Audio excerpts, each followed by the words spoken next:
네, 오늘 함께 나누실 하나님 말씀은 신약성경 누가복음 2장 22절에서 35절까지 말씀입니다.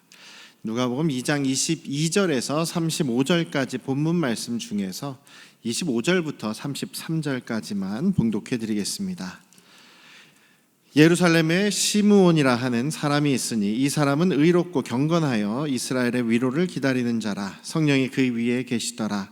그가 주의 그리스도를 보기 전에는 죽지 아니하리라 하는 성령의 지시를 받았더니 성령의 감동으로 성전에 들어가매 마침 부모가 율법의 관례대로 행하고자 하여 그 아기 예수를 데리고 오는지라. 시므온이 아기를 안고 하나님을 찬송하여 이르되 주제여 이제는 말씀하신 대로 종을 평안히 놓아주시는도다. 내 눈이 주의 구원을 보았사오니 이는 만민 앞에 예비하신 것이요 이방을 비춘 빛이요 주의 백성 이스라엘의 영광이니이다 하니 그의 부모가 그에 대한 말들을 놀랍게 여기더라.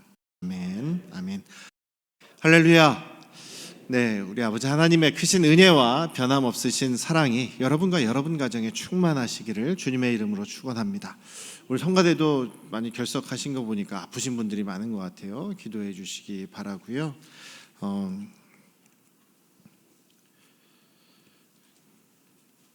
오늘은 아마 설교 여러분들 이제 주보에 이렇게 설교에 대한 이렇게 개요를 간단하게 이렇게 해드리죠. 거기에 여러분들이 빈칸에다가 이렇게 내용을 채워 넣는 그런 것을 하시면서 이렇게 설교를 따라오셔도 좋고 또 이렇게 내용을 한 번씩 확인하는 그런 분들도 계신 걸로 알고 있어요. 근데 오늘은 아마 2번까지만 하게 될 것 같습니다. 3번은 아마 송구영신 예배 때 또 다른 설교가 될 수도 있어서 오늘 또 뒤에 사무처리회도 있고 일정상 아마 2번까지만 말씀을 드릴 것 같습니다. 축구 좋아하시나요? 저는 운동 스포츠를 보진 않습니다. 평소엔 잘 안 봅니다. 뉴스만 봐서 결과만 보면 되니까요. 근데 국가대항전, 국가가 대항하는 그런 거 있지 않습니까? 우리나라가 국가대표가 다른 나라와 이렇게 경기할 때, 그래서 월드컵 축구 경기는 열심히 보는 편입니다. 근데 지난번 대회는 별로 열심히 안 봤는데 이번 대회는 좀 열심히 봤던 것 같아요. 지난번 대회를 제가 생생하게 기억하는 것이 마지막 조별, 그러니까 한 조에 4팀이 있습니다. 4나라가 있어요. 그래서 한 번씩 다 경기를 합니다. 그래서 그걸로 해서 이제 승점이라 그러죠. 승점을 높은 2개의 팀만 그 다음으로 16강으로 올라가게 돼 있어요. 그래서 저희 우리나라는 항상 목표가 16강에 진출하는 것, 조별 예선을 2팀이 올라가는 조별 예선 통과하는 게 목표예요. 지난번 4년 전의 대회에서 첫 경기를 저희가 너무나 잘 못했습니다. 그런데 마지막 3번째 경기가 하필이면 그 해의 우승 후보인 독일하고 붙는 거였어요. 독일하고 붙는데 만약에 마지막 경기를 우리가 잘 하더라도 우리가 다음 16강에 올라간다는 보장이 없습니다. 경우의 수라는 얘기를 하는데 같은 시간에 이제 2경기가 같이 열려요. 그래서 독일하고 우리하고 싸워서 우리가 몇 점 차 이상으로 이기고 다른 경기가 우리를 도와주면 우리는 올라갈 수 있는 그런 경우의 수가 있는 거죠. 그래서 기억이 남는 것이 정말 저희들이 잘했어요. 그래서 우승 후보라고 하는 독일을 정말 드라마틱하게 드라마같이 2대0으로 이겼습니다. 이기고 나서 막 선수들이 기뻐해요. 그러면서 자기들은 이제 우리나라가 올라간 줄 알았대요. 근데 다른 팀의 경기에서 우리를 도와주지 않아서 떨어지게 됐습니다. 몇 분 있다가 소식을 전해 들었어요. 저쪽 다른 경기장의 경기 결과가 그걸로 인해서 우리가 떨어지게 됐다. 그러고 나서 선수들이 잠시 기뻐하던 선수들이 막 펑펑 울면서 정말 아쉬워했던 것이 4년 전이에요. 근데 이번에는 정말 이번에도 마지막 경기에 따라서 우리나라가 그 다음 단계로 올라가느냐 떨어지느냐가 걸려 있습니다. 최소한 우리는 세계 또 우승 후보라고 하는 포르투갈이라는 나라를 이겨야 되는 거예요. 근데 우리가 이긴다고 되는 게 아니라 다른 경기가 우루과이라는 나라와 가나가 이렇게 둘이 경기를 하는데 무조건 우루과이가 이겨줘야 된다는 거예요. 혹은 비기면 좀 복잡해지고 이겨주면 우리가 올라갈 수가 있는 거예요. 우리는 무조건 포르투갈을 이겨야 되고 우루과이가 가나를 이겨주면 우리가 올라갈 가능성이 높은데 그것도 한 골 차로 이기거나 두 골 차로 이겨야지만 우리가 올라가는 거예요. 만약에 세 골 차로 우루과이가 이기면 우리는 떨어지는 겁니다. 그래서 복잡하죠. 근데 결국 정말 드라마같이 이번에도 딱 후반전 끝나기 한 1, 2분 전에 우리가 골을 넣어서 이겼어요. 극적으로 이겼어요. 선수들이 막 기뻐합니다. 그런데 올해는 좀 달라요. 어떻게 됐냐면 끝나자마자 잠깐 기뻐하고 그 다음에 선수들이 다 모인 거예요. 선수들이 다 모였는데 그때 그 뛰지 않던 후보 선수 한 선수가 그 핸드폰, 스마트폰을 가지고 딱 왔다는 거예요. 그러니까 옛날에는 4년 전까지만 해도 스마트폰으로 경기 중계를 안 했었어요. 그러니까 소식만 들었는데 이번에는 그게 좋아져서 요즘 세상이 좀 좋아져서 다른 쪽 경기를 스마트폰으로 방송을 해주는 거예요. 그래서 이 선수들이 동그랗게 모여가지고 그 핸드폰을 보는 겁니다. 다른 경기가 그때 9분이 남았어요. 9분이 남았는데 2대0으로 우루과이가 이기고 있었다는 거예요. 우리 쪽에서 지금 선수들이 기다리는 건 뭡니까? 9분이 그냥 그대로 빨리 지나가자, 아니면 가나가 한 골 정도 더 넣어주면 아주 좋겠다, 이런 마음으로 마음을 졸이면서 기다리고 있죠. 저도 그 경기 끝난 다음에 그 다음에 다른 경기를 또 봤어요. 보면서 9분, 세상에서 제일 긴 9분 같아요. 제가 그렇게 저도 같이 마음을 졸이면서 보는데, 야, 내가 애국심이 있구나.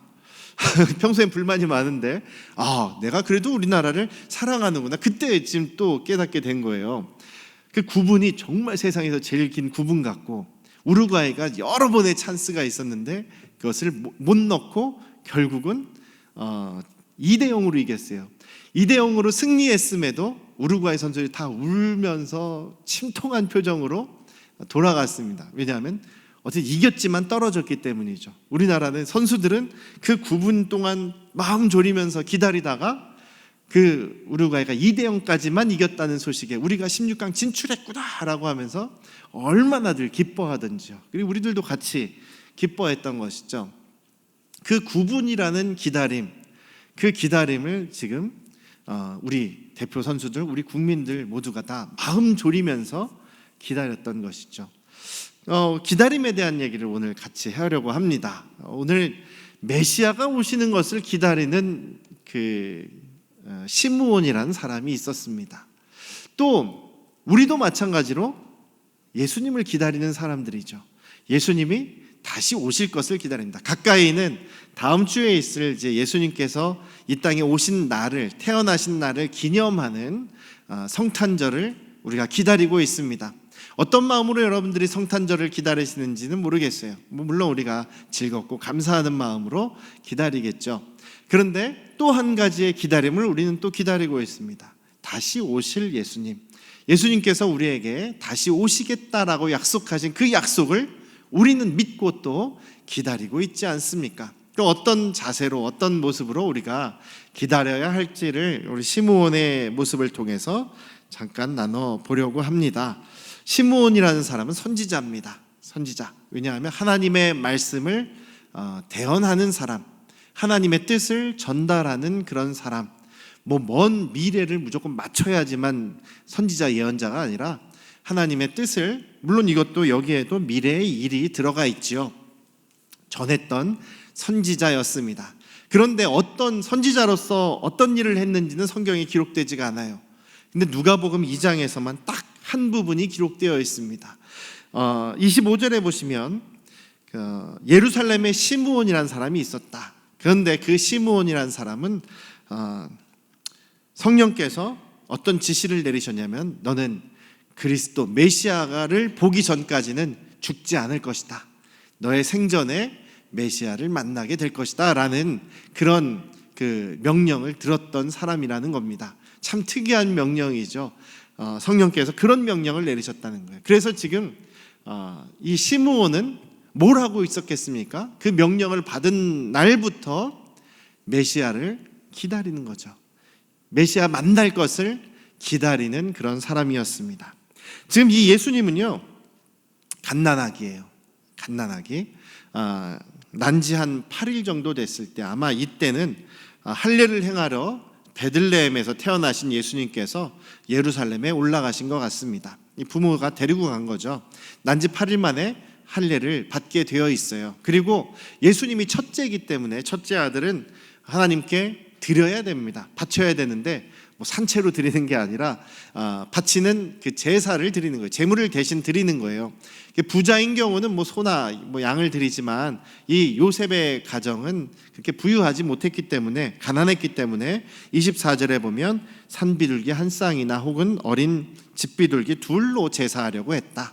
우리 아들을, 이 첫 아들을 주님께 드립니다, 이런 의미로 드리는 예식을 하기 위해서 예루살렘에 갔다는 거예요. 거기에 때마침 예루살렘에는 시므온이라는 사람이 있었다, 시므온이라는 선지자가 있었다라고 하는 것이죠. 시므온의 모습은 어떻습니까? 시므온에 대해서 성경은 뭐라고 얘기합니까? 25절에 보시면 그렇게 나와 있죠. 이 사람은 의롭고 경건한 사람이었다. 의로운 사람이었고 경건한 사람이었다. 그리고 이스라엘의 위로를 기다리는 사람이었다. 이스라엘의 위로를 기다렸다라는 얘기는요, 메시아를 기다렸다는 얘기입니다.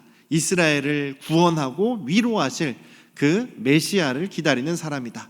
의롭고 경건했다라는 얘기는 어떤 기준입니까? 하나님의 말씀의 기준으로 봤을 때 이분은 의로운 분이었다. 또 경건하였다라는 얘기는 하나님을 잘 섬기는 사람이었다. 그것도 역시 하나님의 말씀대로 잘 순종하고 하나님께 예배도 잘 드리는 그런 경건한 삶을 살아가는 사람이었다라고 얘기를 합니다. 그런데 무엇보다도 25절에서 강조되는 것은 성령이 그 위에 계셨다. 성령이 그 위에 계셨다. 예수님께서 승천하시고 난 다음에 제자들에게 성령이 임할 것이다, 성령으로 충만함을 받을 것이다 라고 하셨는데, 그 전에 이미 하나님의 영이 그 시므온과 함께하고 있었다라는 것이죠. 시므온과 함께하고 있었다라는 것은 성령의 그 하나님의 말씀에 민감하고 또 하나님의 그 명령도 계시도 받았던 선지자로서의 삶을 잘 살고 있었다라는 그런 이야기입니다. 시므온의 모습이 그렇다라는 얘기죠. 의로웠다, 경건했다, 성령께서 함께 하셨다, 그런 사람이었습니다. 그런데 이 사람은 메시아를 기다리는 사람이었다. 왜 메시아를 기다리고 있었습니까? 성령께서 그렇게 명령하셨기 때문에, 지시하셨기 때문에 너는 메시아를 만날 때까지 안 죽을 거다. 그러니까 메시아를 좋든 싫든, 오래 살고 싶든 오래 살고 싶지 않던지 간에 예수님을 만나야, 그 메시아를 만나야 자기는 이제 이 땅에서의 사명을 마칠 수 있다라는 그런 마음을 가지고 있는 것이죠. 어떤 모습으로 기다렸을까요? 예수님을 만나는 모습, 만나기 위해서 기다리는 이 시므온의 그 기다리는 모습은 어땠을까요? 어떻게 기다렸는지를 정말 메시아를 만난 다음의 모습을 보면 알겠죠. 여러분들이 만약에 예수님을 만나실 겁니다. 뭐 다 만나긴 하겠지만 다시 오실 예수님을 만났을 때 여러분들 어떤 모습으로 예수님을 만나시겠습니까? 어떤 태도로 예수님을 만나시겠습니까? 예수님께서 쫙 나타나셨어요. 내가 왔다 하면서 이름을 딱 부르신단 말이에요. 그러면 정말 예수님을 잘 기다리고 예수님 만나기를 막 사모하고 또 예수님 만날 것을 기대했던 사람들이라면, 와, 예수님 정말 약속을 지켜주셨군요, 와, 정말 예수님 오셨군요 하면서 막 뛰어 달려가서 예수님 끌어안고 예수님 막 감사하고 너무 기뻐가지고 막 눈물 흘리면서 예수님 막 안겠죠.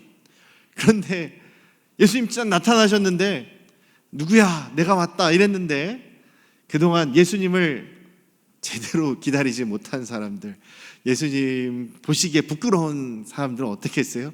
예수님 왔다 그러면 피해서 도망가겠죠. 지금 오시면 안 돼요, 좀만 더 있다 오세요 하면서 도망가지 않겠습니까? 그럴지도 모르지 않겠습니까? 옛날에 원로 목사님 부흥회 가실 때마다 가끔 예화로 하시는 것이, 어떤 교회에서 실험을 한 거죠. 목사님이 설교하시다가 종말에 대한, 예수님의 재림에 대한 설교를 하시다가 짰어요.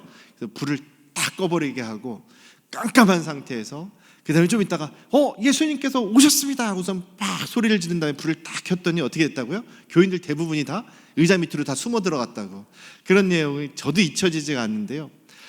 그럴 수도 있다는 거죠. 예수님을 어떻게 기다렸느냐에 따라서, 기다리느냐에 따라서 우린 정말 막 기쁘고 감격해서 너무 기뻐서 예수님을 끌어안고 감사하며 만나는 사람이 있는가 하면, 있을까 하면 예수님 보자마자 도망가는, 숨는 그런 사람도 있을 수 있을 것 같은데, 우리 안양 성도교회 가족들은 예수님 만나자마자 너무 반갑고 너무 감사해서 예수님 끌어안고 감사의 눈물을 흘릴 수 있는 그런 저와 여러분들 되시기를 주님의 이름으로 축원합니다. 이 메시아를 직접 만난 이 시므온은 어떤 일을 하게 됩니까? 어떻게 하게 됩니까? 먼저 예수님을 보자마자 성령께서 알려주시죠. 그가 메시아다. 그가 메시아다. 알려주셨으니까 예수님한테 가죠. 아무 애기나 보고서는 메시아인가 이러지 않지 않습니까? 성령과 함께하는 사람, 항상 성령의 말씀, 명령을 들었던 이 시므온은 지금 예루살렘 성전에 가야 할 그때도 성령께서 알려주신 거예요. 이게 우연히 만난 게 아닙니다. 어쩌다 운 좋게 만난 게 아닙니다. 어쩌다 옷깃이 스쳐서 만난 게 아니라 성령께서 여기 감동시켜 주셨다. 27절에 보면 성령께서 찍어 주셨다는 거예요. 지금 빨리 가라. 지금 올라가면 만날 수 있다.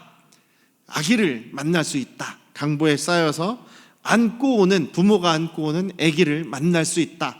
그 애가 바로 메시아다 라고 알려주신 것이죠. 그래서 가자마자 성전에서 그 어린 아기, 부모가 안고 오는 아기를 보게 됩니다.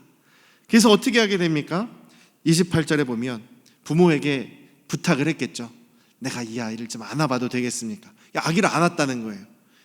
연세 드신 이 시므온이 안았다는 거예요. 부모님 입장에서 아이고 저분 손 떨어서 떨어뜨리는 건 아닌가 걱정할 수도 있었겠죠. 그런데 시므온에게 아이를 맡깁니다. 아이를 안고 몰았다고요? 28절 보니까 하나님을 찬송하였다. 메시아를 기다릴 때 이 시므온이 대수롭지 않게 기대도 안 하고 아무 생각 없이 그냥 시간만 때우고 있었다면 그 메시아를 만났을 때 하나님을 찬양하고 감격하고 영광 돌릴 수 있었겠습니까? 아니겠죠.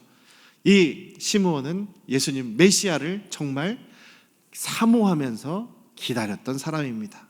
성령께서 말씀하시기를 너는 메시아를 만나기 전까지는 죽지 않을 것이다. 죽기 전에 메시아를 만날 것이다. 그 이야기를 들은 그 순간부터 이 사람은 정말 예수님을 간절히 사모하며 기다렸다라는 것입니다.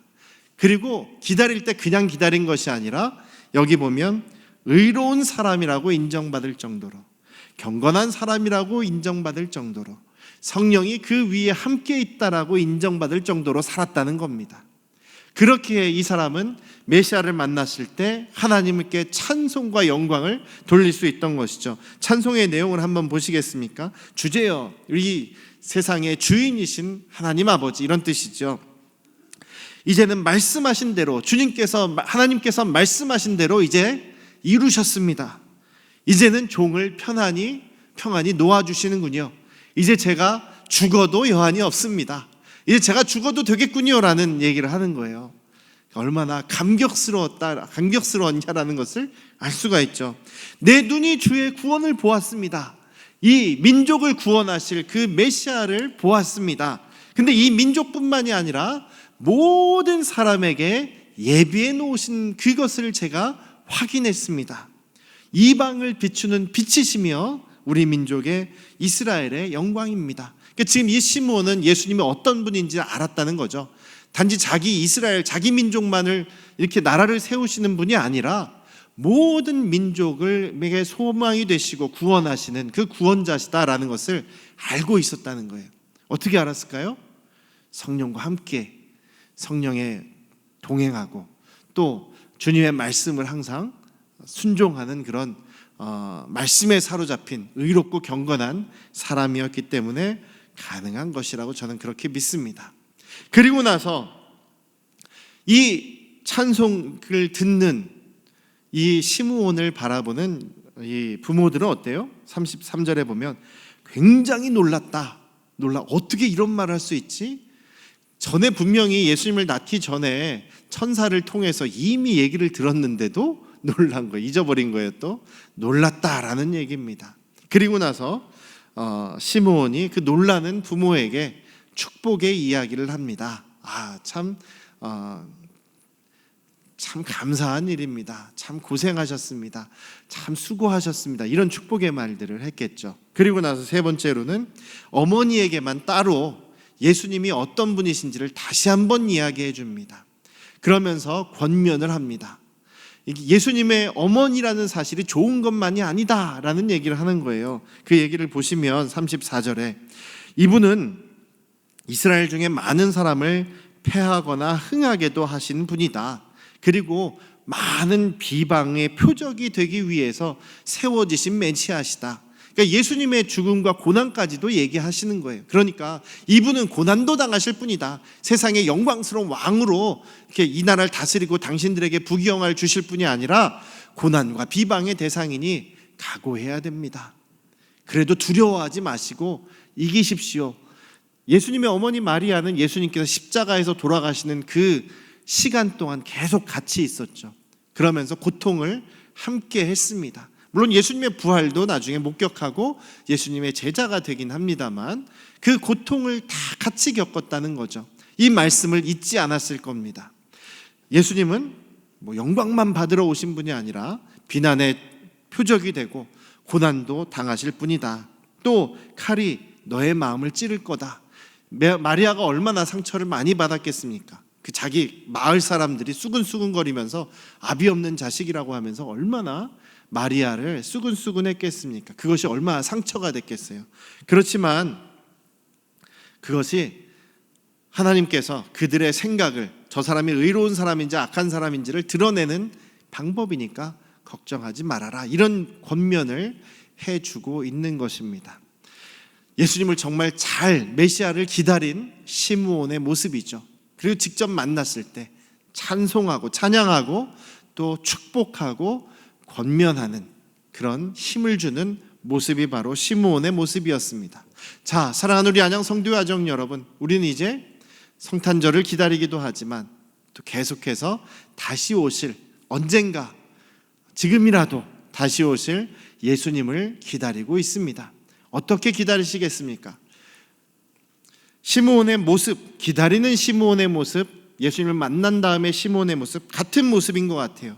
의롭고 경건하여 성령 충만한 모습, 하나님을 찬양하고 사람들을 볼 때마다 축복하고 그리고 또 말씀으로 권면하며 세워줄 수 있는 그런 사람이 되기를 주님의 이름으로 축원합니다.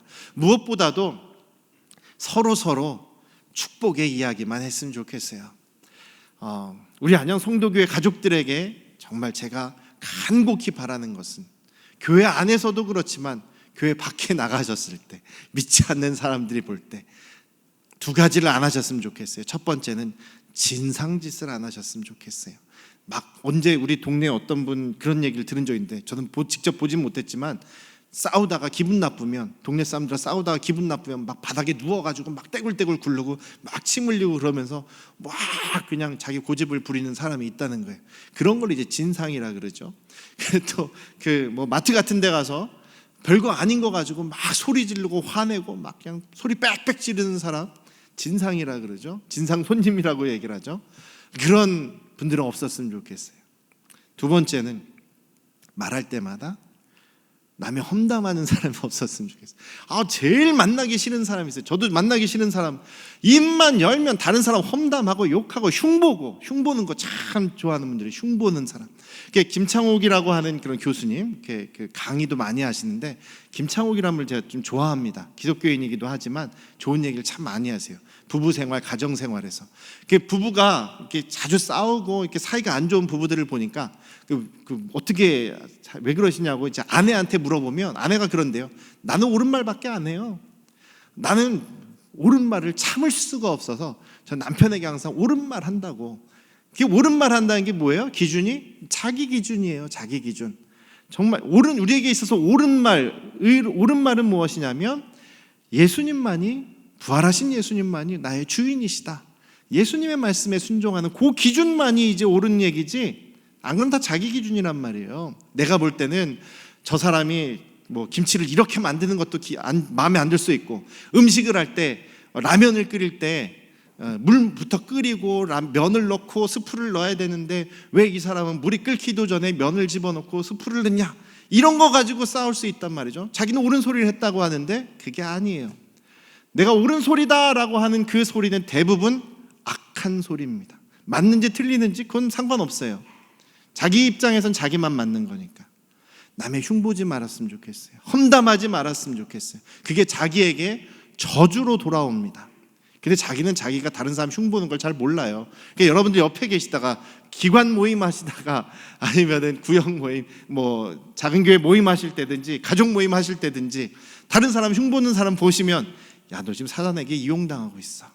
그건 옳은 얘기가 아니라 악한 얘기 하는 거야. 그러지 말자. 이렇게 좀 대놓고 권면해 주시기를 주님의 이름으로 부탁드립니다. 우리 안양 성도교회 가족들은 두 가지 밖에 나가서도 제발 진상 일을 하지 마시고, 두 번째로는 다른 사람 험담 이런 거 흉보지 마시고, 여기 보면 축복의 이야기만, 하나님을 찬양하는 입술만, 그리고 또 서로 믿음으로 권면해서 함께 주님 다시 오실 것을 준비하시는 저와 여러분 되시기를 주님의 이름으로 축원합니다. 기도하시겠습니다. 아버지 하나님, 우리 예수님을 정말 잘 사모하며 기다리기를 원합니다. 의로운 믿음으로, 또 주님께 늘 영광 돌리는, 주님을 사랑하는 경건함으로, 성령의 말씀에 민감하고 주님의 말씀에 순종하는 성령 충만의 삶으로, 특별히 서로를 축복하며 말씀으로 바로 세우는 권면의 삶을 살아가는 우리 안양 성도교회 가족들 되게 하여 주시옵소서.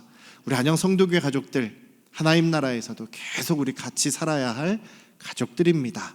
주님, 저희를 주님 닮은 모습으로 늘 변화시켜 주시옵소서. 이제는 우리를 죄에서 구원하신 예수 그리스도의 은혜와